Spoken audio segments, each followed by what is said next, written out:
काही दुखणी आवडत्या व्यक्तींबरोबर हसण्या खिदळण्यानेही बऱ्या होतात. काही दुखणी औषधांमुळे नाही तर आवडत्या व्यक्तींच्या संगतीने बऱ्या होतात. हे विज्ञानानेही सिद्ध केले आहे. जेव्हा आपण आपल्या प्रिय व्यक्तींशी हास्य विनोद करतो, खिदळतो, तेव्हा मेंदूमध्ये एंडोफ्रिन्स आणि ऑक्सिटॉसिन हे हार्मोन्स वाढतात.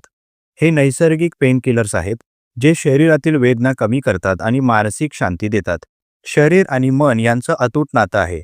जेव्हा मन प्रसन्न राहतं तेव्हा शरीर देखील आरोग्यदायी वाटू लागतं. आपले भावनिक संबंध जितके सशक्त तितकं मानसिक आरोग्य सुधारतं. खास करून दीर्घकाळ चालणाऱ्या दुखण्यांमध्ये जसे की पाठदुखी, डोकेदुखी, अपचन यामध्ये हास्याचा मोठा फायदा होतो.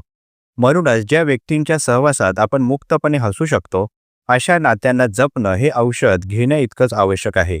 कारण काही दुखणी औषधांनी नाही तर आपुलकीच्या हास्यानेही बऱ्या होतात. धन्यवाद.